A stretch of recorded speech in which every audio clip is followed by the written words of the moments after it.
أعوذ بالله من الشيطان الرجيم بسم الله الرحمن الرحيم السلام عليكم ورحمة الله وبركاته. It's so delightful to follow such gorgeous recitation because one's heart is already melting, so in fact nothing else needs to be said. But I think perhaps then let me start with a heart-melting description of the Prophet ﷺ on the Hilya. And I'm quoting. And this is a description by Ma'bud of the Prophet ﷺ. I saw a man, pure and clean, with a handsome face and a fine figure. He was not marred by a skinny body, nor was he overly small in the head and neck. He was graceful and elegant, with intensely black eyes and thick eyelashes. There was a huskiness in his voice, and his neck was long. The beard was thick, and his eyebrows were finely arched and joined together. When silent, he was grave and dignified, and when he spoke, glory rose up and overcame him. He was, from afar, the most beautiful of men and the most glorious, and close up, he was the sweetest and the loveliest. He was sweet of speech and articulate, but not petty or trifling. His speech was a string of cascading pearls, measured so that none despaired of its length, and no eye challenged him because of brevity. In company, he was like a branch between two other branches, but he is the most flourishing of the three in appearance and the loveliest in power. If he commands, they obey implicitly with eagerness and haste, without frown or complaint. May God bless them and grant them peace.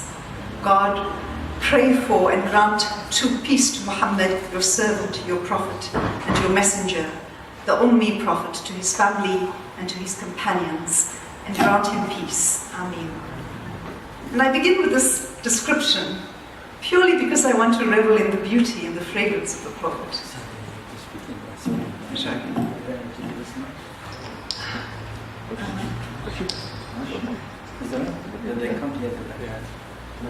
Okay, just wait if you can't hear, and then I'll see if I can speak up. Is that any better? That's better. Okay. Okay. A Quranic verse that describes the Prophet ﷺ, and I will send salutations this one time, and every other time that I mention our Nabi's name, I'm intending the salutations, so that I'm not peppered the entire talk with salutations only. And the Quranic verse reads, وَمَا أَرْسَلْنَاكَ إِلَّا رَحْمَةً لِلْعَالَمِينَ. And we have only sent you as a mercy to all of the worlds. My beloved sisters and brothers, we gather here today to celebrate the birth of our beloved Prophet and Messenger, Muhammad sallallahu alaihi wasallam.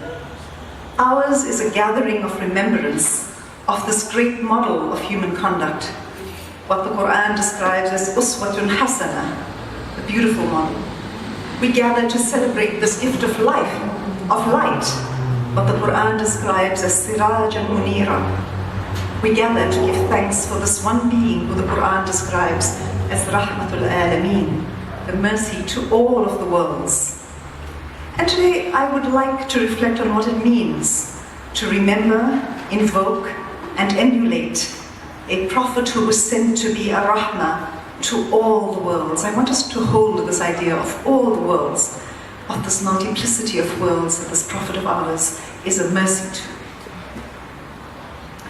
What might it mean for our world right now to invoke rahmatul alameen in a world that by all indicators seems to be saturated by the opposite of mercy? A world where cruelty and the most diminishing forms of human interaction seem to dominate.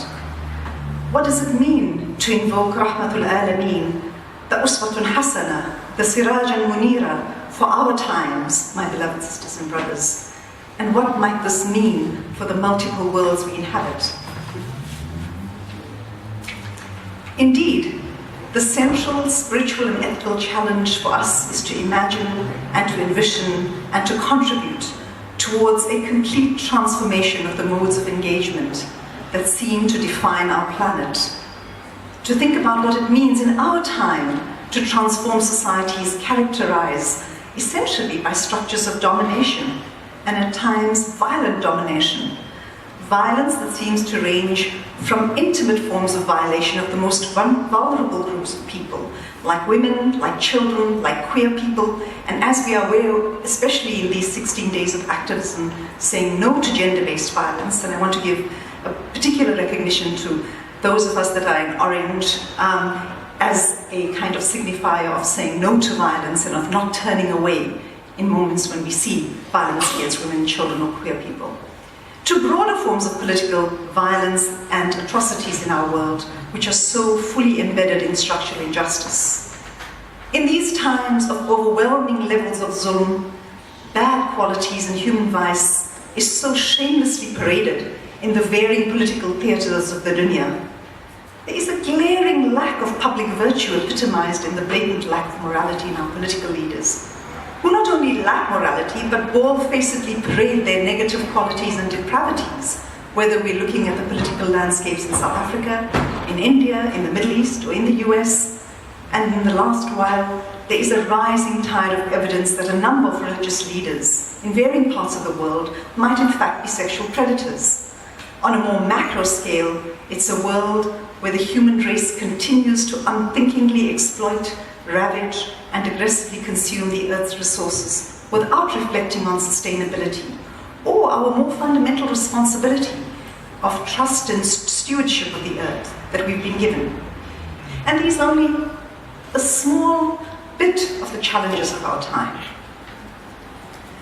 One might, if you were to reflect on the current state of the world, think that perhaps there's something to be said for what Omid Safi, in his beautiful book, and I strongly recommend it, it's called Memories of Muhammad, what Omid Safi describes as a Jahili mode of consciousness, not just the period of ignorance before the coming of the Prophet, but the Jahili mode of consciousness, where the term Jahiliya is not simply a state of ignorance, but is actually associated linguistically with this idea of a mad, rabid dog. We seem to be surrounded by intense forms of madness and corruption that can only be described as Jahili. Collectively, each of these examples of social and political violence that I've mentioned, I believe, illustrates something shared and common that underlie each one of them. What might be termed a model of domination or a paradigm of domination. That is, a model of power in our societies and in our communities that's premised on hostility, on self-absorbed greed, and on aggression. And in some sense, it might well be seen, if we think of the spiritual disease, if we think of it as spiritual disease as the kind of macro projection of the lower self onto the stage of the world. Now, it's imperative for us to state and recognize how, in fact, so much of the violence and aggression on this planet is, in fact, primarily caused by men who are reared in what activists would call toxic masculinity. The pervasive structures of violence the world over is indeed built on a model of masculinity that frames strength as authoritarian and aggressive, and one that is responsible for the mess we're in. And brothers and sisters, I don't say this as an accusation or as blame-seeking, purely as recognition and observation. And a form of masculinity that we all implicated in, not only men. Now more than ever, it seems that we are called upon to think about and to act in ways that might begin to transform these paradigms of domination. Indeed, in our times right now, bereft as it appears to be of beauty, mercy, compassion, and justice, we are starved for models of beautiful conduct that might inspire a different world. We are compelled, perhaps more than ever, to create new ways of being, new ways of acting, new modes of relationship, to change our ways of engaging both personally and socially, so that we might instead operate within a framework or a worldview that values and encourages reciprocity, that encourages love, that nourishes justice, and that allows for an overflowing of mercy. A world that is the true legacy of the Prophet as Rahmatul Alameen. This is the challenge of our times. And in order for us to be inspired by the model of the prophetic personality, it is important for us to reflect on how we have and how we continue to see, understand, and imagine the prophetic model. Prophet Muhammad, peace be upon him, is indeed the central animating personality of Islam. And throughout the ages, Muslims have approached this founder of our tradition in a variety of ways. By attempting to follow the Sunnah as a sacred source of guidance, we attempt to walk in the footsteps of Muhammad in a myriad ways. Perhaps, for some, this imitatio Muhammad is more immediate in terms of fashioning one's bodily sense of how to dress, how to grow your hair for some men, or what foods to eat or to abstain from, to a more general sense of following his example to perform our prayers, our consistent acts of devotion and remembrance, our expressions of piety, to treading the Muhammadan path in quest of deeper forms of intimacy with God and a clearer sight or discernment of reality with a capital R, to the prophetic models of relationship we are inspired by in our interactions with other human beings. As many Muhammads as there are Muslims, each one draws and remembers their prophet with the fullness of their own personalities and with the state of their hearts. And the recollections, invocations, and retrievals of the Prophet Muhammad involve, in fact, the whole range and spectrum of human inclinations, human needs, and human aspirations. In the same way that the Quran tells us that our understandings of the Quran is in fact contingent on our state. The Surah 39 verses 17 and 18 tell us that those who listen to the word and follow the best meanings within it are blessed and are guided by Allah subhanahu wa ta'ala, meaning in fact that there are those that do not have the best meanings. There are multiple kinds of ways in which one can understand and interpret the Quran. Similarly, if we aspire to the best and the most exalted meanings of our beloved Prophet, whose exquisite fragrance of mercy and compassion exist, then we will revivify our hearts, minds, and our bodies. So, my beloved brothers and sisters, the question to us today and in our time is, what do we seek to remember? What models for human nature do we seek to bring to the fore in our relationship with the Prophet Muhammad? I'd like to draw briefly on some of the most luminous parts of our tradition. Let me start with one hadith al-Qudsi, where we are told by Allah subhanahu wa ta'ala, and I quote this hadith Qudsi, "Were it not for you, O Muhammad, I would not have created the world." Could this be referring to one human being? We might perhaps ask ourselves. Perhaps another hadith will help us out here. There's a hadith where the Prophet ﷺ says, and I quote, "I was a prophet even while Adam was between clay and water." So here, there's an allusion to a deeper metaphysical dimension of the Prophet. Not simply the 7th century historical man, but a universal, primordial dimension of our Nabi. We learn from our greatest spiritual teachers that the nur, or the light of Muhammad, was the first thing that was created. Accordingly, all of the prophets from Adam through to and including the final historical Muhammad were in all, in fact, created through this very first light, or nur al-Muhammadi. And what was the imperative for the creation of nur al-Muhammadi, the light of Muhammad? Allah tells us in another hadith al-Qudsi, "I was a hidden treasure, and I love to be known, and so I created the world in order to be known." Every time I speak, you will hear this hadith al-Qudsi. So the essence of Muhammad and the essence of all creation arose from divine love and desire, and as a means to manifest the primordial light of God. And it is the Nur al-Muhammadi that's not simply found in the Prophet of the 7th century, but it's the light of Muhammad alive within each one of us. The Shaykh Mawlud, the Turkish Rifai teacher, tells us that while the Muhammadan light and character is inherent to every human being, in every pore of our being, in some, the manifestation of this character is illuminated. In some, it is half illuminated, and in others, it is dark. Allama Iqbal, a great Indian philosopher and thinker, stated that the love of Muhammad runs like the blood in the veins of the believers. And we love not only our historical Prophet Muhammad, who we certainly and indeed do love, but we especially love the Muhammadan legacy that we are meant to embody and that is meant to ignite the world. When we embody this vision of Muhammad, we seek a very different kind of masculinity in our world, and indeed a very different kind of humanity. A Muhammad that shows enormous compassion and generosity to all human beings, not only in the ways that he acted as statesman, but in the smallest encounters with other human beings. There's a hadith by Abu Hurairah. I've decided not to get into his big political moves of generosity because it's these beautiful little stories that I think are the deepest gems. Abu Hurairah reported, this is sweet but also quite multi-leveled. A man came before the Prophet and said, "I am ruined, O Messenger of God." And the Prophet asked, "And what it is that has ruined you?" asked the Prophet. The man replied, "I had sex with my wife during the fast of Ramadan." The Prophet asks, "Are you able to free a slave?" "No," said the man. "Well, how about feeding 60 people?" Again, "No," said the man. So the Prophet sent someone who returned with a basket full of dates. "Take these," he says to the man, "and give them out in charity." And the man inquired, "To poorer people than myself?" And he said, "There is no household between the two lava plains of Medina more in need than me and my family." The Prophet laughed until you could see his canine teeth and said, "Go and feed your family." And in this small human encounter, we see indeed Uswatun Hasana, the beautiful model, who even in holding someone accountable to a ritual obligation is more invested in compassion, in mercy, in well-being, in nourishment, in humor.